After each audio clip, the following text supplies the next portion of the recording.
Hello, and thanks for tuning into Taste Radio, the #1 podcast for anyone building a business in food or beverage. I'm Ray Latif, the editor and producer of Taste Radio, and I'm with my co-host for this episode, Melissa Traverse and Mike Schneider. Mike, how's it going? Living the dream, Ray. Every day. I'm still buzzing from BevNET Live. Yeah, looking forward to the next one.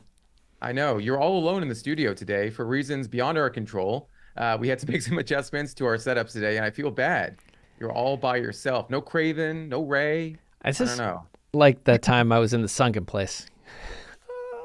You mean when you were yes. THC'd out of your mind? Yes. When I was okay. Is that tripping how balls felt? out of my mind? Yeah. Yeah, that's what the kids say today. Melissa, how are you?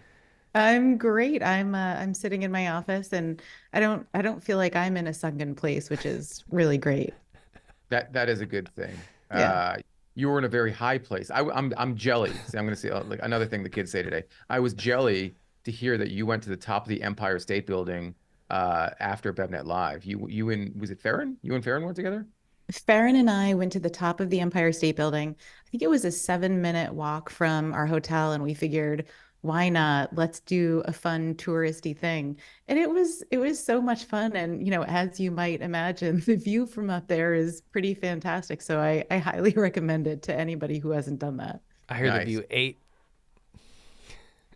Oh, the view 8. Okay, yeah. So now we're getting out of hand here. We're getting out of control. But I like it. Well done. A nice reference. No cap. Did you lean your head against the glass like Ferris Bueller and his friends? I did not do that, but I did like kind of try and lean my head over the sort of barrier thing to see down, but you can't because they have that like, the thing that makes it so that you can't jump off the Empire State Building. Yeah, which would take somebody back to the sunken place for good. Like you would never leave that sunken place. You would sink into the sidewalk. That's not a pleasant thought. I'm a little worried about doing something like that. So, anyway, how much does it cost to go up there, by the way? I think it was like $50. $50? Yeah, $50. Gosh. I know, when you work in all the taxes and everything. So I looked up the tickets, and Farron asked how much it was. And I think I said $45. She thought I said $5. So she was like, great, let's do it. And I was like, well, if Farron wants to do it for $45, let's do it. And then she was surprised that it was that much, but I would still say it was worth it. Okay. Two things. Just want to be clear. Farron, two things. Want to be clear. Farron, the Farron we're referring to is Farron Salnikar, who is our spirits editor for BevNET. She does an amazing job. If you want to know anything about what's going on in the world of distilled spirits, beverage alcohol, pay attention to what she's writing, because she's a pretty amazing reporter and journalist as it relates to that industry. Also, I hope. Ray, that what's that? She just goes by the name Farron, just like Ronaldinho or someone like that. Prince. Exactly. Madonna. There you go, Farron. Yeah. Also, I just want to make sure, and I just got a note from Kathy about this because she listens in to our recordings. Kathy from HR. Yes, Kathy, who is our CFO. Yeah. And I'm reading directly from the Slack message here.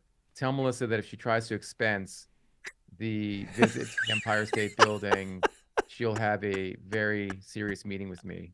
So I don't know what to tell Guys, you. I'm going to need to duck out for a second and amend my Expensify report. Retract immediately.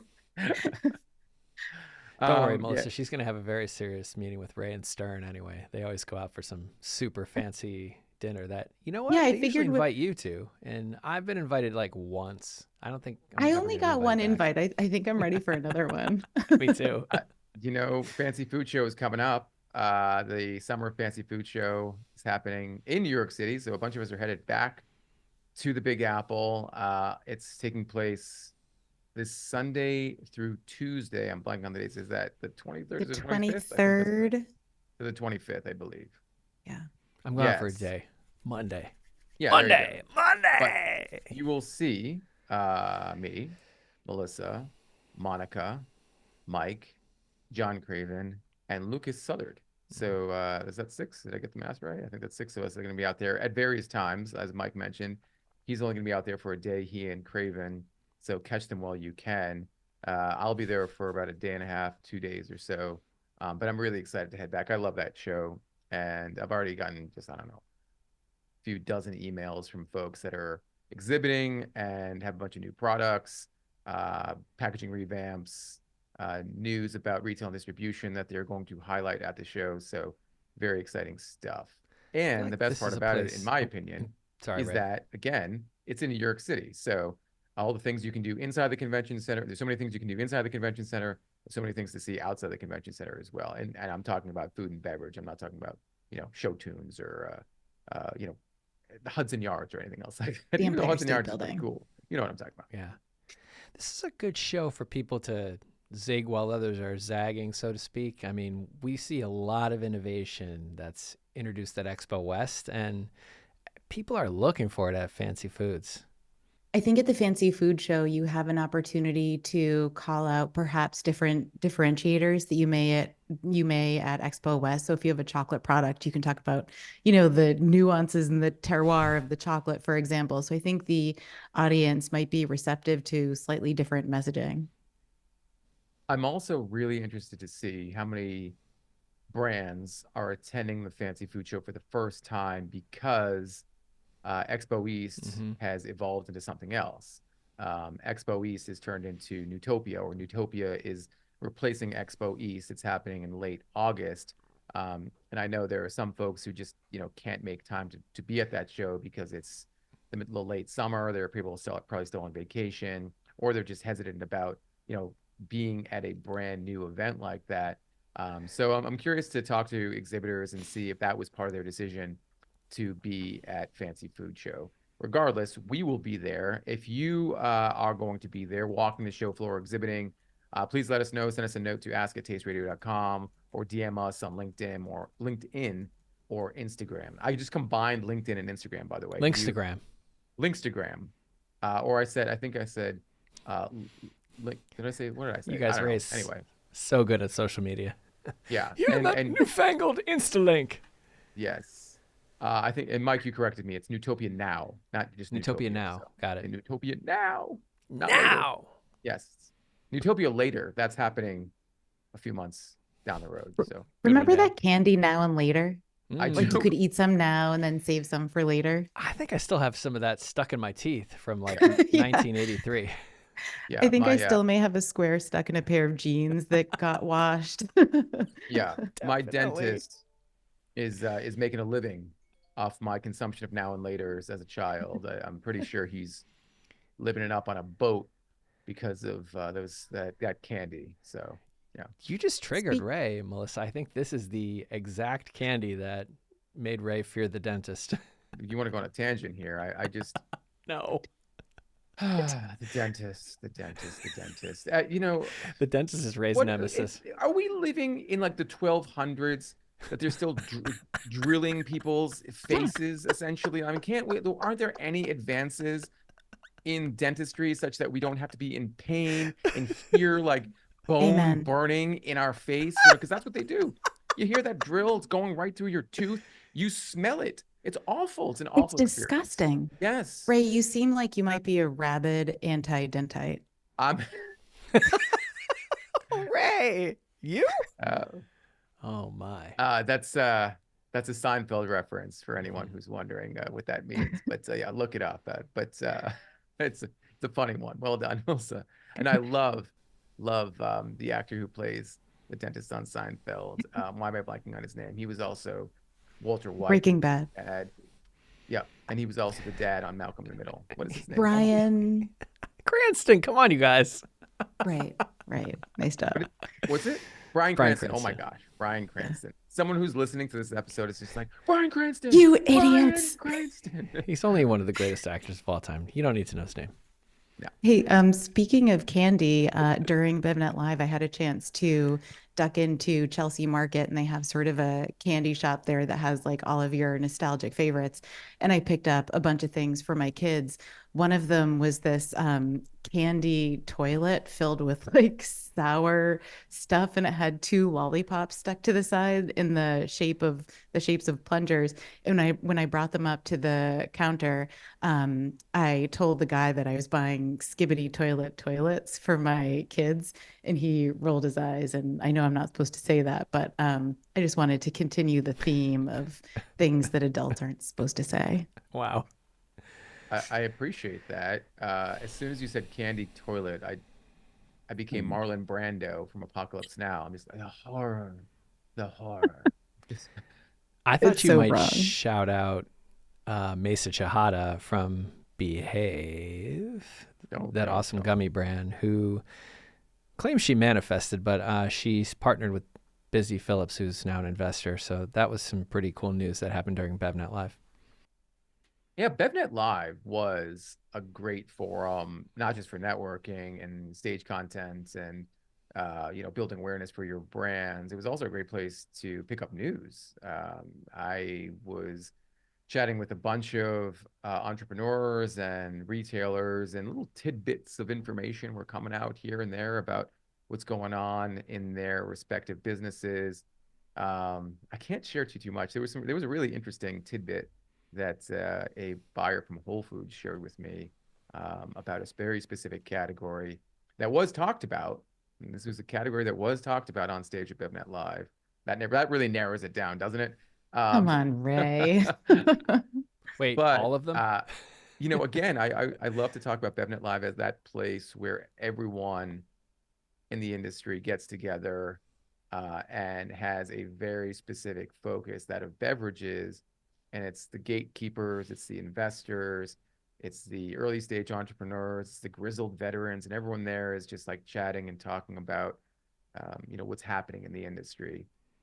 And I mentioned Whole Foods, and we were so grateful that Whole Foods was at BevNet Live. A bunch of folks from the company there, and Charlie New, shout out to him for joining us for our one-to-one retail meetings where founders got 10 minutes to sit down with a retail buyer from various companies, including Whole Foods, Lowe's Foods, the Good Mart, and GoPuff. So people were just thrilled to have that opportunity, and I'm glad they did as well. We also had David Lafferty there and John Lawson. I mean, the Whole Foods team, it was a who's who. We had Rachel Krupa from the Goods Mart doing double duty. She judged, she took meetings. Thanks so much, Rachel. And shout outs to the GoPuff team and the Lowe's team, who also did a fantastic job taking one-to-one meetings. And our partners, LA Libation, specifically SIP and Relentless Trade Solutions, for helping us put it all together. And of course, a hearty congratulations to the winner of the New Beverage Showdown, Pretty Tasty founder Scarlett Lung, who was tremendous on stage, gave a great presentation in the semifinal round and final round, and was victorious when we announced that Pretty Tasty was the winner. There was a roar, literally a roar from her and her team, and it was exciting. I've never heard someone or a team like scream like that. I've heard lots of yelps, and I've heard lots of gasps and giggles and things like that, but they were like, I know they went it's pretty crazy. cool. Yeah. I would like to point out that Mike and I were trying to figure out like who our bet was for the winner, and it was so hard. We went back and forth. I finally did settle on Pretty Tasty, which Let's I do go. have to call out. Yeah, yeah. Okay, so And I you guess based on the final round presentations that Pretty Tasty was going to be victorious. What we did was we were standing there with one of the contestants, one of the founders of Lily, and we were making cases for cases, each of the brands in the finals to win. And Melissa thought her case for Pretty Tasty was so strong that she decided it was Pretty Tasty. And Okay. I think what went into that was partially just happenstance. They sent us a bunch of samples and I've been guzzling it, and it's just so good. And it's not common that a collagen beverage doesn't have sort of like an aftertaste or some Hmm. viscosity. And I think they do what they do so well. Yeah, and to be clear, I didn't mention that Pretty Tasty is a brand of collagen teas, ready to drink teas, and also stick packets as well. I believe 9 grams of collagen protein per can, per 12-ounce slim can. And that really impressed the judges, I think, this idea that collagen, could be that next great functional ingredient. I think in some ways it is already a well-known and Mm-hmm. in-demand functional ingredient, and Pretty Things is kind of hitting that trend in Pretty stride. tasty. Yeah. I'm sorry.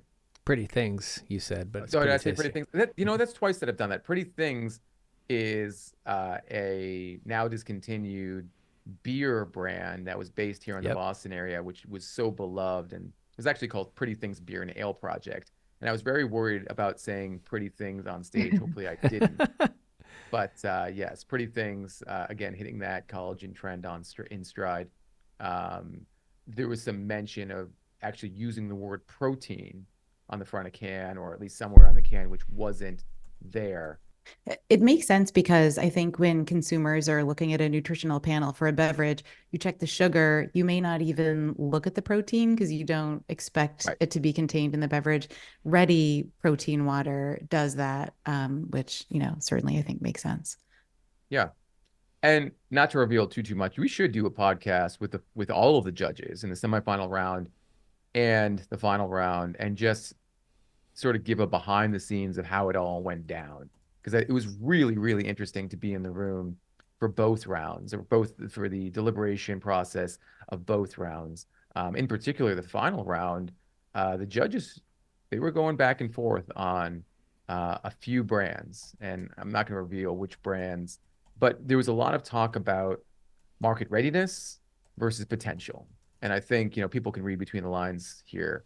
Um, you know, the excitement generated by some brands was because of the presentations, because of the fact that it was a quote unquote disruptive idea. Whereas, other brands had just a really polished, ready for prime time kind of feel.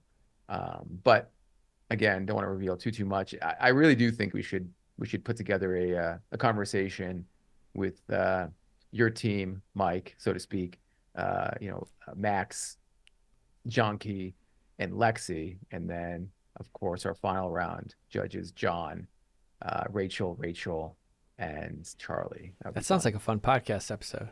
Yes, I think we should do it. I mean, it was really difficult. My heart sunk as soon as that last pitch was over because I knew we had to make decisions for cuts, and like there were some phenomenal brands that didn't make it to the second round. Like I'll just call out one, for instance, Jazz. I thought was super tasty. The pitch was extraordinary. Yep, a brand of non-alcoholic cocktails. Yep. Jazz, right? The non-alcoholic cocktails, and the Paloma Libre was one of the best things I tasted. So it just shows you how competitive that whole set is. And I could have, as we were making cases, Melissa made a case for Case. That was an easy case. Explore Cold Brew was an easy case. OK Energy, super easy case to make for them to win. And it, as Ray said, it's like a game of inches.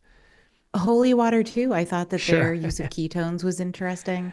And then if we're going to talk about brands that didn't make it to the final round that we love, Heel Tea is one of my favorite beverages, that we've had in this office recently. I think I drank 3 at BevNET Live alone. So it's a really tough competition. There was a lot of buzz in the audience about Holy Water because everybody wanted to see Baby Jesus pitch. And I think that they had an X factor that they didn't use. And it's like kind of, in Survivor, when you have the idol in your pocket and then you get voted off. maybe it was kind of like that. We need some context here. The Baby Jesus that Mike is referring to is one of the co-founders of Holy Water. His name is BJ McCaslin, who lately has gone by Baby Jesus. BJ McCaslin is a former winner, 2-time winner actually, of the Showdown. First as the co-founder of Coco Cafe, which I believe was the second Showdown we ever did, which eventually got acquired by Vita Coco, and then also as the co-founder of Bear Squeeze. And Bear Squeeze, however, never actually made it to market. Great presentation, really interesting brand, but one of those products that just never really, it was more of an idea than something that actually was a fully realized and commercialized brand.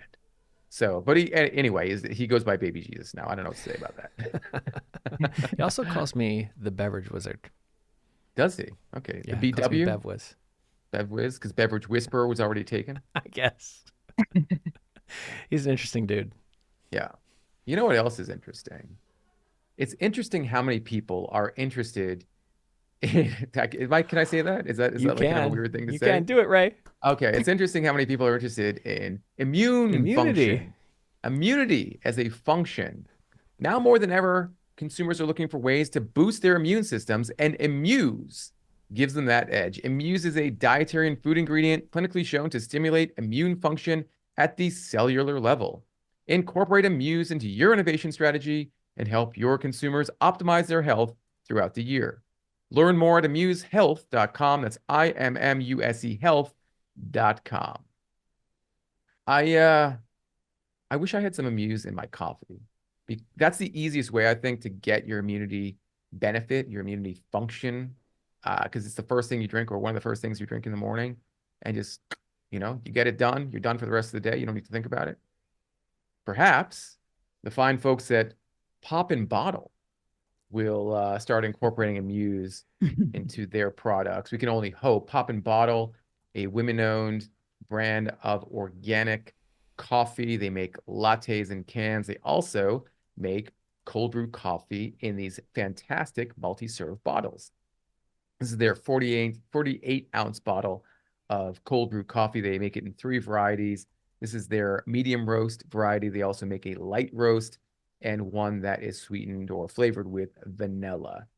I mean, Josh, the founder of Pop and Bottle, is one of the very first people that I met on like my first day of BevNet when we were, at Expo West. It was that was my first day, and still just one of the kindest people I've met. What a great intro to the industry when you meet a founder like Josh and get to meet her team, and she's got great people like Jessica Pratt and Charles Lee. Great person after great person after great person after great person at Pop and Bottle. Their lattes are so delicious. Their matcha latte is one of my all-time favorite beverages to buy. We get so many beverages into the office. Sometimes it's a hard proposition to go out and buy a bunch at the grocery store, but that's one I always throw down money for. I love that they're sweetened with dates and they're just so tasty. For sure. I don't know if people can see if they're watching the video. My Pop and Bottle bottle huge. here. It's huge, but it's sweating. It's like all perspiring, and it's because it's a very hot day. There's a heat wave taking hold across the United States, and including here in the Boston area. Luckily, however, I have a handy dandy little fan. Oh, that feels good. There you go. As you can see, it's a portable fan that I got from visiting Bar Convent Brooklyn, which I visited a day before BevNET Live. Bar Convent Brooklyn, as the name might suggest, is a convention focused on the bar and hospitality industry. A lot of education and seminars focused on trends, innovation, things that are happening in that space. Also, a great exposition for brands, new and emerging brands in the industry. I sat down with a few fine folks, including the founders of a brand called Mom and Pop, SMOMENPOP, which makes these outstanding aperitifs, including a ruby grapefruit variety that just blew me away. So thank you to those folks. I also met with the folks from Savoia, SAVOIA, which makes an Amaro in a very beautiful bottle. I mean, it looks like a work of art. I'm going to add the image to the show notes. And then I also want to call it a brand called Astraeus, which is based in the Pacific Northwest. I believe it's based in Portland, Oregon. And one of the things I tried was a single malt gin. I've never even heard of a single malt gin. I talked to the founders about it. It's pretty high strength. I think it was about almost 57% alcohol. Just a small sip, just a tiny sip, tiny sip. Drinking on the job. Yes, yes. But hey, it's what I do. But yeah, Astraeus, Astraeus. I wasn't at Bar Convent very long. I was only there for about 3-ish hours, but met with a ton of folks, and also sat down with Simon Ford. It's kind of a legend in the industry. He is the creator or one of the creators of Ford's Gin, and Ford's Gin was acquired in 2019, let's call it. And just an amazing interview that is coming soon to Taste Radio. Look for it soon. I'm gonna go back to my fan here. Can you hear this on the microphone? Oh, so nice. I'm surprised I you don't got have people any, I don't have fanning any, and feeding there's you no grapes. ducks here in this room that I'm in. I'm in my sunroom here, and so there's no AC ducts. So Uh, I'm just like, Oh boy. you don't want to see the rest of this blue shirt because it's just not pleasant. Yeah. I got some of these products the other day. It's a line of hot sauces, honey hot sauces more specifically. The brand is called Local Hive.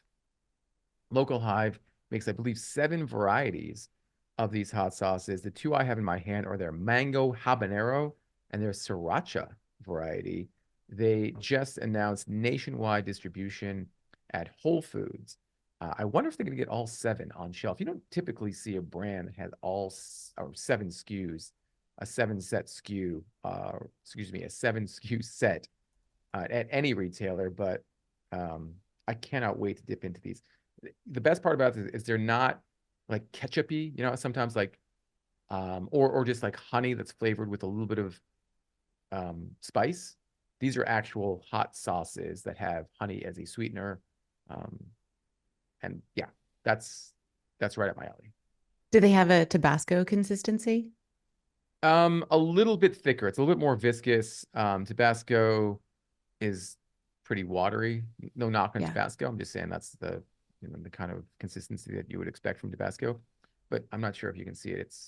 It's kind of hard to see. Ooh, Yeah, but great branding. Look at that. It's it fantastic. really is. Yeah, Local Hive. Check it out. And who doesn't like a little sweet with their hot? Exactly. Exactly. Uh, I also want to mention something, and Melissa, maybe you can talk about this. Are we seeing just this influx of sauces coming to market? More and more, like dipping sauces. So there's this product from Primal Kitchen, or a line of products from Primal Kitchen. I have 3 of them in my hand. It's a new line of dipping sauces. There's an avocado lime, there is a special sauce, and there is a yum yum sauce. They're all made with avocado oil, and they're all non-GMO verified. They contain no artificial sweeteners, low in sugar, from 0 to 2 grams. Um, and these are amazing. But I keep seeing more and more like dipping sauces or finishing sauces coming to market. I mean, every time you turn around, there's a new sauce. Like, off the top of my head, Haven's Kitchen has Sure. their Yep. aioli, Maza has their delicious sauces. When I was in New York, I visited the Tin Building, which is a Jean George sort of collection of restaurants and stores in Lower Manhattan near Wall Street. And I saw Louisa's Latin essential sauces. They have seasoning blends, but then they also have a set of sofrito sauces. And then when I saw them there, I started seeing them like I saw them in Chelsea Market and a bunch of other places. But yeah, I feel like, you can't turn around and not see a new sauce in this industry. Yeah. I wonder what's generating the, I don't know, supply. There must be demand, right? But if you're an established player or you're an emerging brand, it seems like plain old ketchup or plain old mayonnaise is just not cutting it anymore. You need some spice, you need some flavor with your dipping or finishing sauce. I keep calling it finishing. It's not really a finishing sauce. It's a condiment, as it were. But yeah, Primal Kitchen always makes good products, and these are fantastic. Their special sauce is clearly modeled after the secret sauce that everyone knows McDonald's is famous for. You can't have a smash burger without a secret sauce, right? Did you know that a smash burger, I didn't realize that a classic smash burger, it's all about the onions, right? Like you've got to fry the beef with the onions at the same time. I don't know why I didn't realize that. And then there are some places that don't do it and it's lousy. It just doesn't taste like anything. It just tastes like flattened meat, which is that's a horrible term, flattened meat. I don't know why anyone would. Yeah. I think I learned that on diners, drive-ins, and dives. So that show is every time I'm in a hotel, I end up watching that at some point because it's always on. I believe Guy Fieri taught me that very important tidbit about smash burgers. I'm trying to imagine Melissa after a long day, just like laying out on the bed and just being like, you know what? I'm just going to my guilty pleasures, and that's Yeah. drivers or what's it called? Drive through, drive. It's diners, drive-ins, and dives. And Yes. he seems like a nice guy. Like I hope he's actually a nice guy because there are so many of those like Food Network celebrities that you hear are actually monsters. I mean, I hope Guy Fieri's a decent person because I've spent a lot of time watching him. We're going to try to get him on the show. So I don't think we're making any secret of our attempts to land Guy Fieri for an interview. So stay tuned in the second half of 2024. I think it may happen. The one thing I'm going to ask him, however, and he probably won't answer, but won't give me a straight answer, is when he doesn't like something, does he just still choke it down, or does he go off camera and be like blah and like kind of spit it out? Because there's definitely times on that show when he bites into something like a burger and he's just like, you can tell there was a lot of preparation in this and That's right. high quality meat, but like I can tell immediately he's just like, I hate this, I don't love it at all. I know exactly what you're talking about. And that's what makes me think he might be an actually decent person because, this is a person. Well, because I think he does a good job sort of hiding it. But, us true fans can tell when he really, really loves something. So, yes. We need to maybe tell him about the obscure rating system, DNS. Yes. It's the highest rating, but it's obscure. All right, last question from Melissa. In terms of your viewing habits in hotels, do you turn the lights off and watch it, or are the lights on when you watch it? It kind of depends how tired I am. So, like, if I'm just exhausted, the lights, like, they may never go off. But if I really, if I have enough energy to, like, get up and turn the light off, I'll turn the lights off. Yes, that is the worst. Yeah. When you're so exhausted, you come home, you fall asleep in the hotel bed, and then you wake up like at 4 a.m., the lights are all on. And you're like, damn it. I know. I have to get up early and this is already interrupting my sleep. Your Aura ring is blowing up. It's just telling you you're a terrible person. What is it? Your battery, your internal battery's all off. And yeah. That's when you need a clapper. This just reminds me of, because we just had Father's Day and my late father, without fail, at the end of the night, he would always sing, "Turn out the lights. The party's over," without fail. Then he'd leave, go to bed. You know what? Your dad was a wise man. Yeah. In some respects. In some respects. Well, a belated happy Father's Day to all, and a hearty congratulations to Bostonians and those in the New England area who are fans of the Boston Celtics, which won their 18th NBA championship on Monday. Very exciting times for the city. Can't wait for CPG week because Lucas was trying to troll us about it. Golden State. Wait a minute. I can't end the show like that. Lucas is not a Celtics fan? No, he's a Golden State Warriors fan. And what a bandwagon. He was talking about how they recently defeated the Celtics in the NBA Finals. And I was like, when was that again? I couldn't remember because we were about to get another banner. What a bandwagon colleague. But do listen to the CPG podcast, which publishes weekly on your listening platform of choice.